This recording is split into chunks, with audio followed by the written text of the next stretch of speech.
withdraw our mind from outside activity and focus it on the indwelling spirit, who is the embodiment of peace and bliss. Let us pray to Him with utmost sincerity, devotion, and love for the welfare of all beings in the universe. Om Sthapakaya ca dharmasya Sarvadharma Swarupine Sthapakaya ca dharmasya Sarvadharma Swarupine Avatara Varisthaya Ramakrishnaya Te Namah. Asato ma sadgamaya Tamaso ma jyotirgamaya Asato ma sadgamaya Tamaso ma jyotirgamaya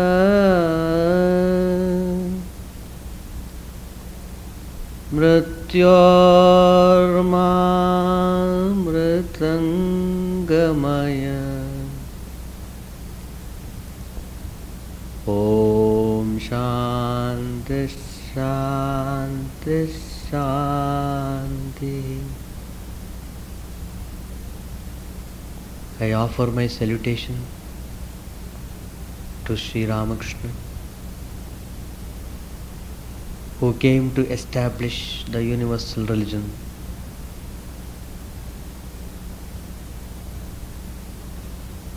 who is the embodiment of all world religions, the noblest of divine incarnations. Let us pray to the Divine Lord to lead us from unreal to real. Lead us from darkness of ignorance to light of knowledge, and lead us from death to immortality. Let us be freed from all afflictions and experience joy in peace and tranquility.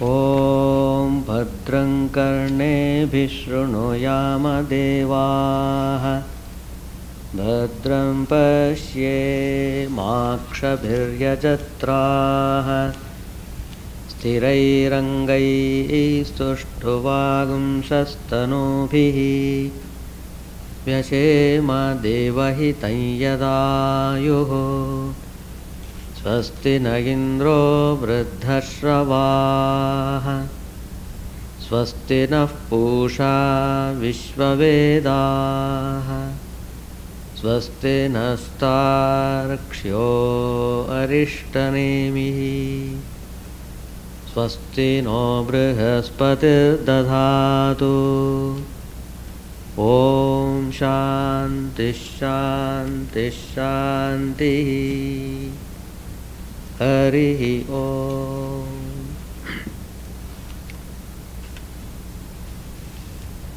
O gods, may we hear what is auspicious with our ears.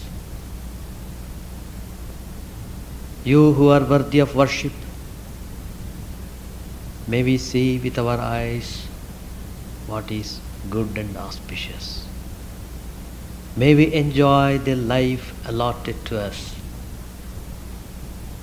by the gods, offering to them the activities of our strong limbs and body as a lifelong praise. May Indra of increasing glory bestow prosperity on us.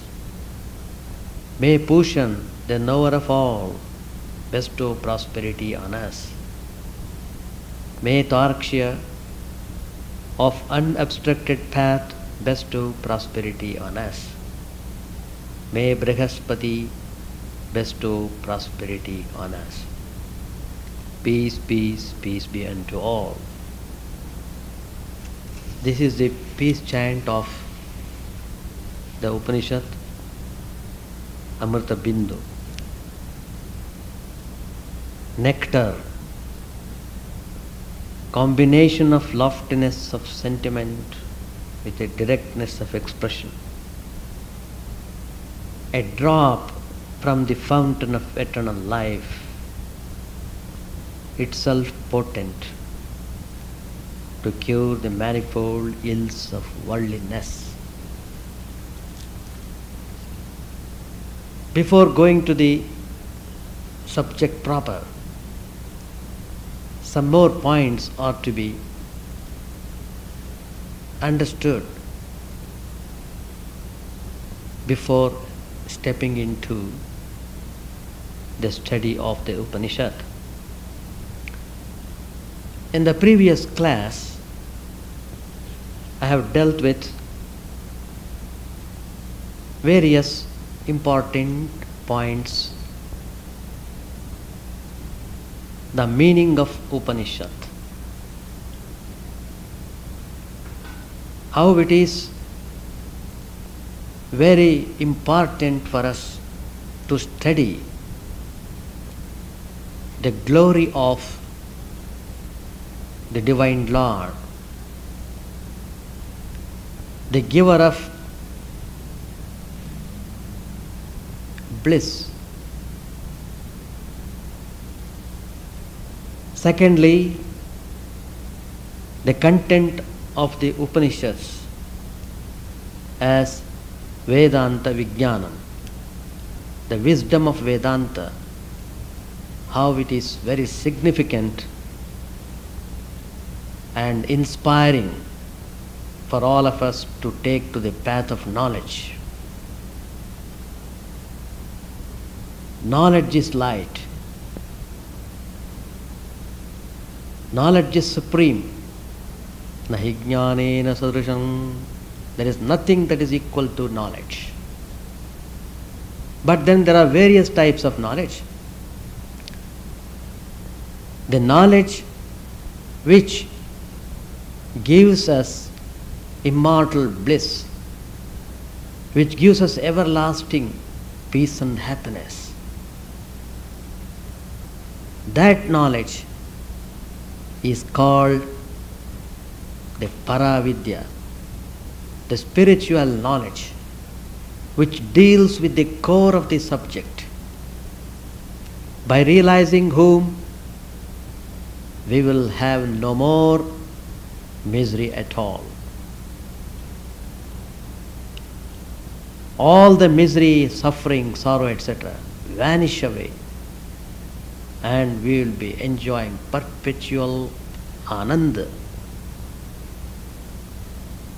Third point which I stressed was the utility of rites and rituals as preparatory for true enlightenment. Then what is reality? Thou art that. We are not separate from the eternal Brahman.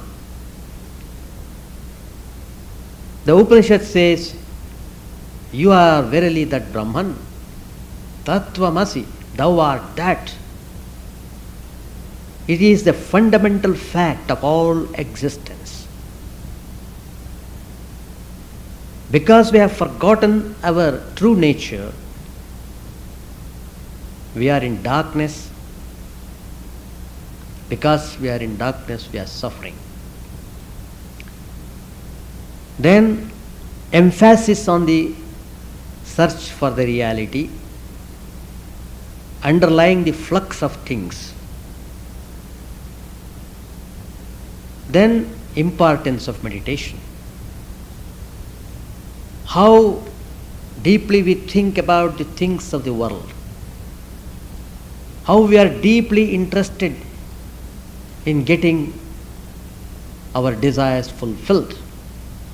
Do we have the same interest, same deep thinking about knowing our true nature? If we have at least 1/16 of what intensity we are showing towards worldly things, we will be very near our goal. So meditation is a process of consciously probing, going inward towards the reality, which is not far away, which is very near to us, very close to us, and part and parcel of us. It is in our own heart. He is ever ready to shower His grace. So, meditation is nothing but turning the mind inward.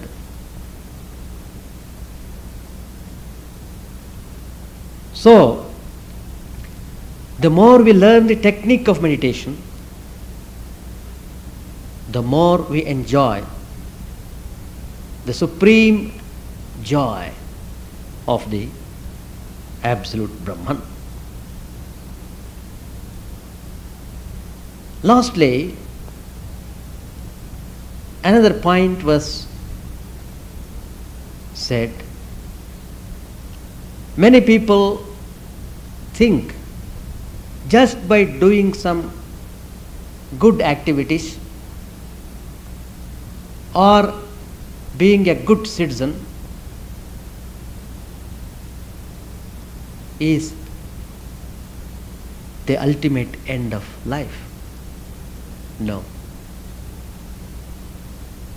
To be a philanthropist is not to be the ultimate goal.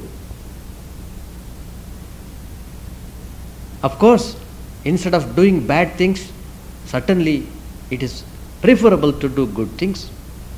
But then, what we want, that is very important. What is the attitude behind these activities?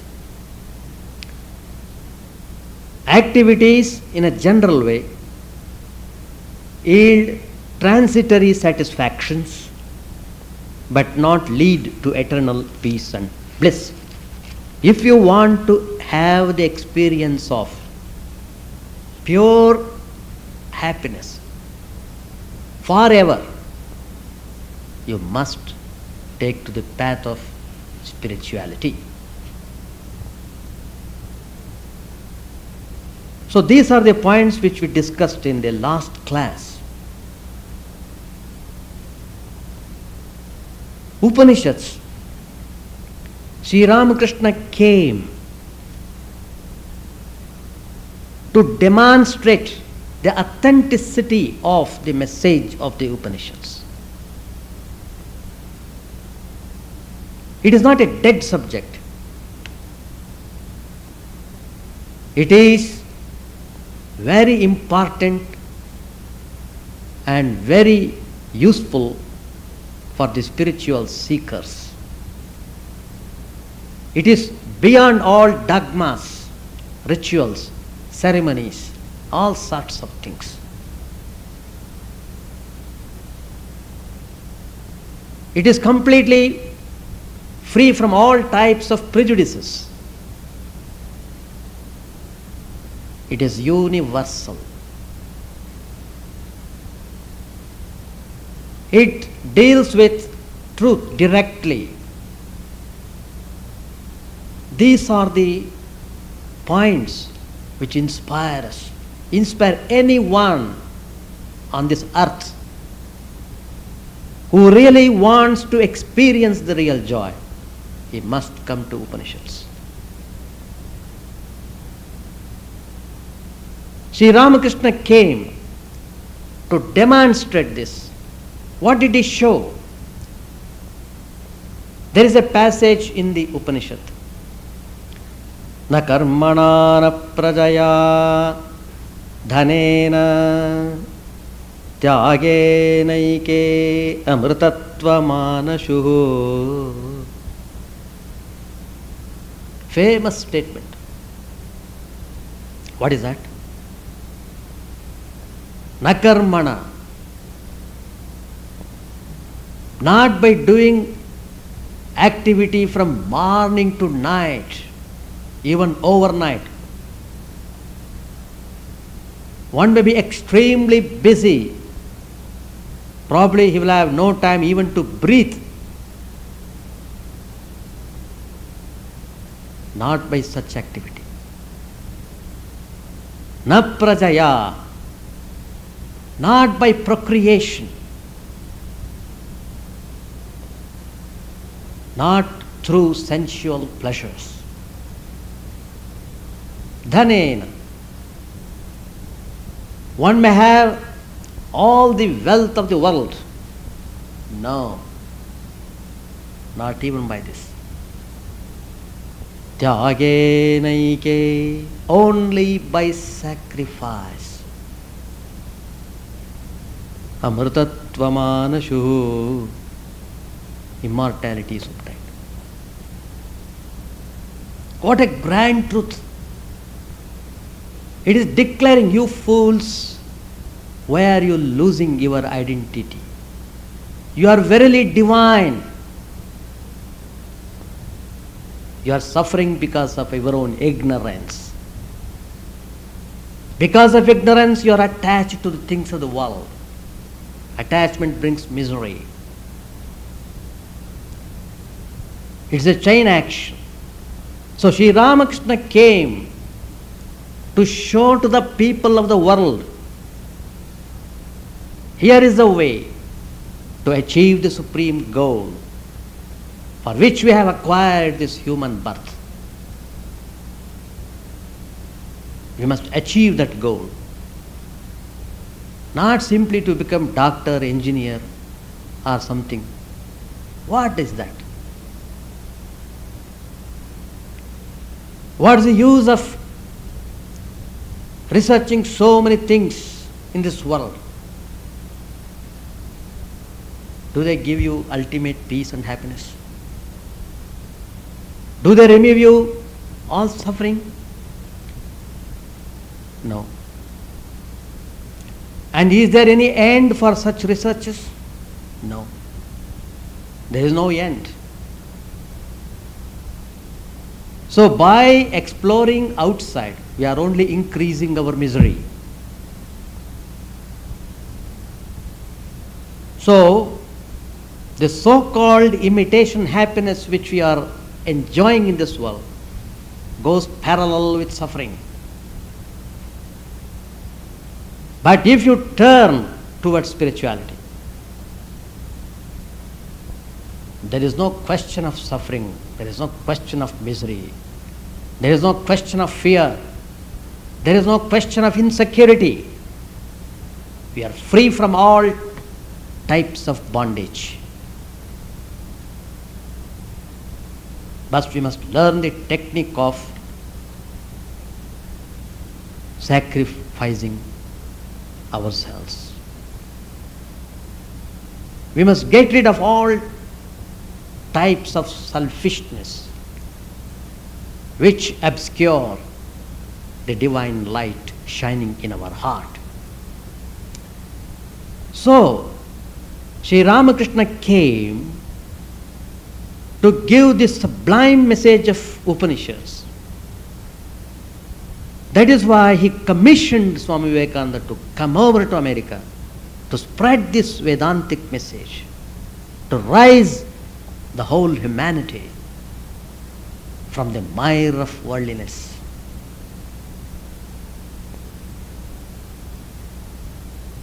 Is it not the grace of the divine?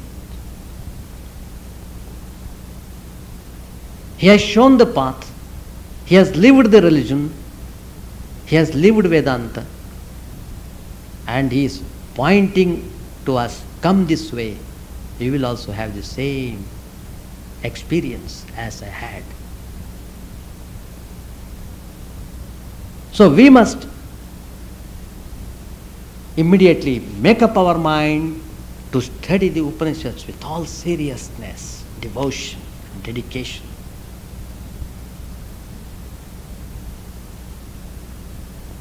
How much time we are spending for things other than the spiritual? How very little time we devote to these things. Anyway,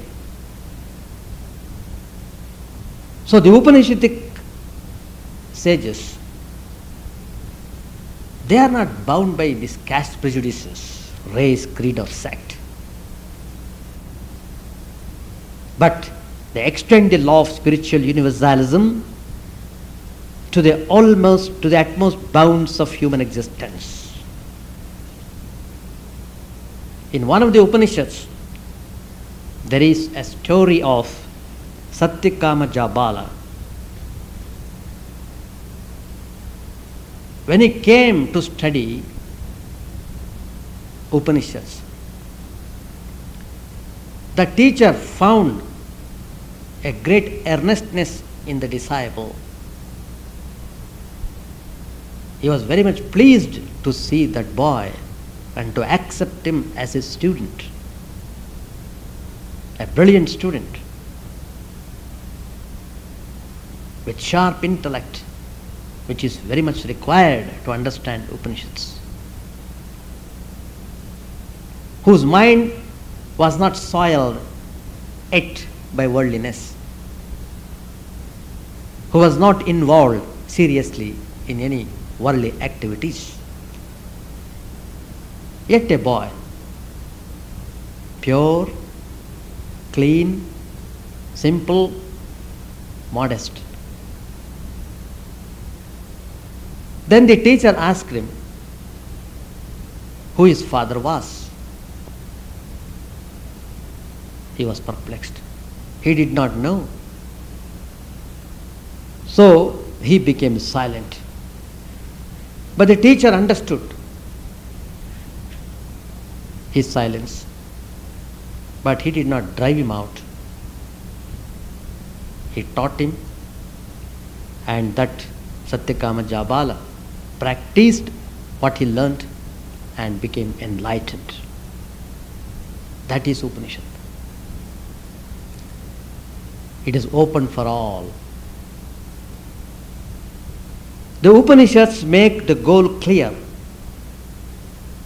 It is not a heavenly state of bliss or rebirth in a better world, but freedom from the objective cosmic law of karma and identity with the supreme consciousness and freedom. So these Upanishads have got universal appeal. If we have to work out the integrity, if we want to integrate the whole humanity, we must take to Upanishads. Then what about so many heavens? Some people even ask seriously whether heavens do exist at all. If we believe the existence of this earth, then we should believe the existence of the heavens also. It's a part of divine game. There are so many types of regions are there. Heavens are also a part of them. But then people aspire for going to heavens. Why? Because they get more enjoyment True. They have perpetual youth. True. They don't have old age. True. But then it is limited. After a certain stage, again they are dropped down on this earth. Again they have to work out. But then what is the utility of the heavens? The heavens become a stage in the individual's growth. In Bhagavata, it is mentioned Sattva Gunodaya. It is only a stage in the onward growth of human soul.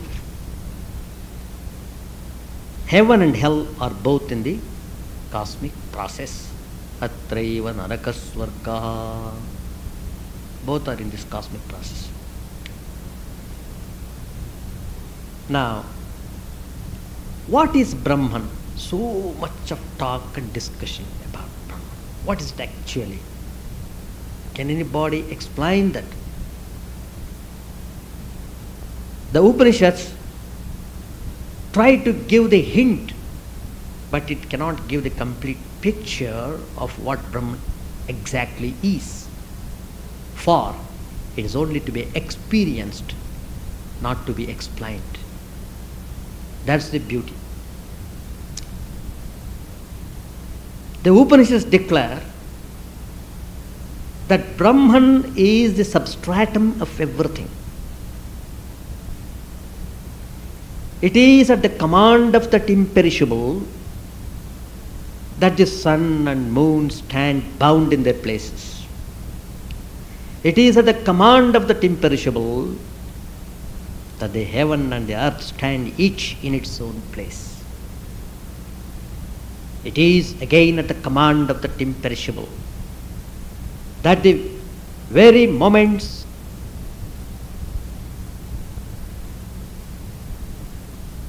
Brahman is Satyasya Satyam, the reality of the real. It is unchangeable, imperishable. The personality of God is not to be conceived on the human lines. We have the absolute,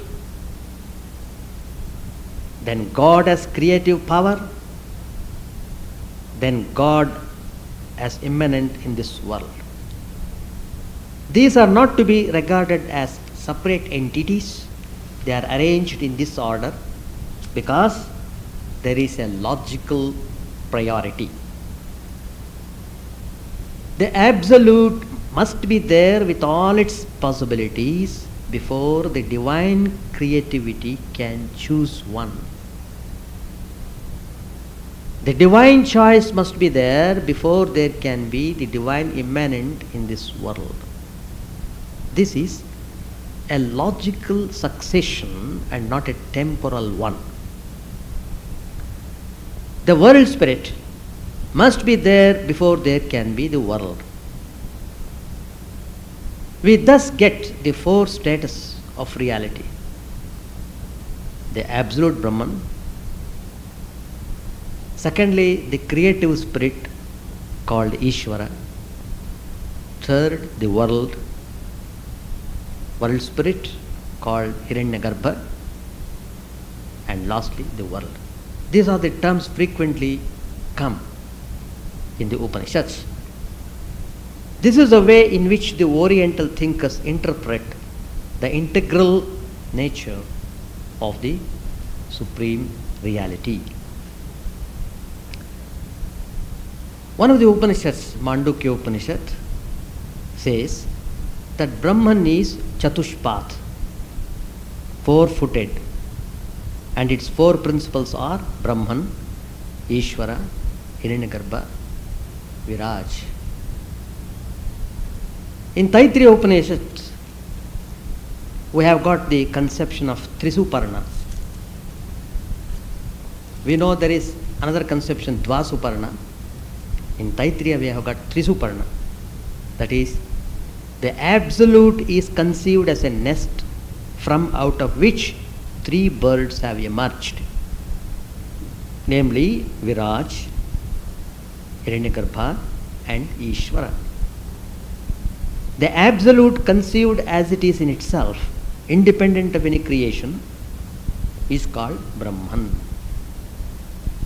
When it is thought of as having manifested itself as the universe, it is called Viraj. When it is thought of as the spirit moving everywhere in the universe, it is called Hiranyagarbha.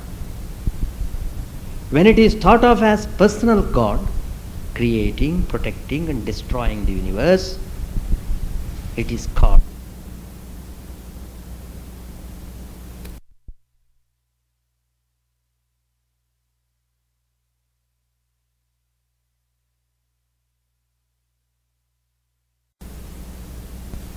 when it is thought of as the spirit moving everywhere in the universe, it is called Hiranyagarbha. When it is thought of as personal God, creating, protecting and destroying the universe, it is called Ishvara. Ishvara becomes Brahma, Vishnu, Shiva when his three functions are taken separately. Now coming to the point, Brahman is indescribable. Absolute Brahman is that from which our speech turns back along with the mind, being unable to comprehend its fullness. Yato vacho nivartante. It is that which the tongue of man cannot truly express, nor human intelligence conceive. Once a disciple asked his illumined teacher to expound the nature of Brahman. The teacher kept silent. The disciple prayed, "Sir, I am deeply interested to know. Please teach me." Again the teacher was silent. Again the student asked for second time, third time. Then at last teacher said, "My boy, I am teaching but you do not follow." The self is silence. It is in silence we have to experience that Supreme Brahman. That's the beauty. Sri Ramakrishna used to say, what that absolute Brahman is cannot be described. He told a story to explain this. Probably you might have known that story. A father had two sons. He sent them to a reputed teacher to learn the knowledge of Brahman. These two students, they spent their time with the teacher in the forest for some years, studied all the scriptures. They could master the Vedas and all the subsidiary topics connected with them. Then they returned back and bowed down before their father. The father was very happy to see his sons returning after great learning. So he was very happy. Then in order to find out the depth of their knowledge of Brahman, he put the question to the elder one, "My son, I hope you have studied well all the scriptures by now. Now will you please tell me, what's the nature of Brahman?" The son was very happy. The father was asking him, and he was able to speak out whatever he has learned from the teacher. So, with great joy, he began to explain what Brahman is by reciting various texts from the Vedas. The father didn't say anything, he kept quiet. After some time, he called the second son and put the same question. The young boy, when he heard this question, he became serene, silent, closed his eyes. He was in that mood for a long time, till the father called him out. No word came out of his lips. The father was extremely pleased and said to him, "My child, you have understood a little of Brahman." So what it is cannot be expressed in words. That's the point we should remember. It's only to be experienced. But one who experiences it becomes all illumined, always joyful, cheerful. One day, Sri Ramakrishna himself began to explain to the devotees the different types of experiences which he had. He was so compassionate towards the devotees. He wanted to share his happiness with them. Even to see him, even to be with him, even to talk with him was a great joy. What to speak of his expressing, his telling, disclosing divine experiences.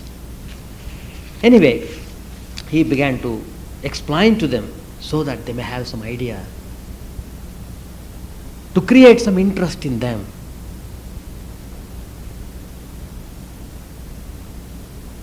With ordinary people, the mind dwells in the three planes at the organs of evacuation and generation, and at the navel, which are called as Mooladhara, Swadhisthana and Manipura according to yogic terminology. When the mind ascends to the fourth plane, which is called Anahata, it is the heart center. It sees the individual soul as a flame. Besides, it sees light. When the seeker sees the divine light, sparkling light, mellowing light in the heart, he cries out, "Oh, what is this? What is this?" He cries out. When the mind rises to the fifth plane, which is called Vishuddha, the aspirant wants to hear only about God. He doesn't want to hear anything other than that. When it rises to sixth plane called Ajna, between the eyebrows, the seeker sees God. He directly sees the form of God. But still there is a barrier between God and the devotee. That is not the final realization. It is like the barrier of glass in a lantern which keeps one from touching the light. After passing the six centers, the aspirant arrives at the seventh plane called Sahasrara, 1,000-petaled center. All these centers are situated in every being. Only we must know the technique of concentration and meditation on these centers. Now, reaching this Sahasrara, the mind merges in Brahman. The individual soul and the Supreme Soul become one. The aspirant goes into Samadhi, experiencing immense peace and bliss. His consciousness of the body disappears. So when Sri Ramakrishna tried to explain the nature of Parabrahman in that center. He couldn't. He tries, immediately went into ecstasy. Finished. He would lose all body consciousness. So, the man who is at that highest point loses the knowledge of the outer world. He does not see the manifold anymore. His reasoning comes to a stop. Because a man reasons, he is conscious of multiplicity, of variety. Attaining samadhi, one gives up the body in 21 days. If it is the final realization, his body will not last. For the being doesn't want to come back to the body. He is eternally satisfied in that highest state. Sri Ramakrishna gave the graphic description of his experiences in all these centers, but when he reached the seventh plane, he went into ecstatic state. He remained still in the blissful experience which couldn't be expressed in words, which could be only seen by others. Seeing the ecstatic state of Sri Ramakrishna, people would wonder, what joy, what divine smile. That itself would give great inspiration. Sri Ramakrishna also describes how what Brahman is cannot be described through an example. He gives another example, most wonderful, pinpointing. You see, in the Kirtan, the singers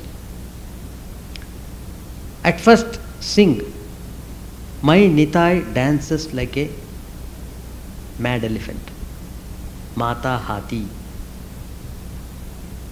As they become more and more ecstatic, more and more absorbed in the singing, they can hardly pronounce the whole sentence. They sing only Hati Hati, that means elephant elephant. Again, as their mood deepens, they come to state where they could sing only ha ha ha ha. Even three also they can't pronounce. At last, they can't sing even that. That is the climax. So they become completely unconscious, totally absorbed in the divine bliss.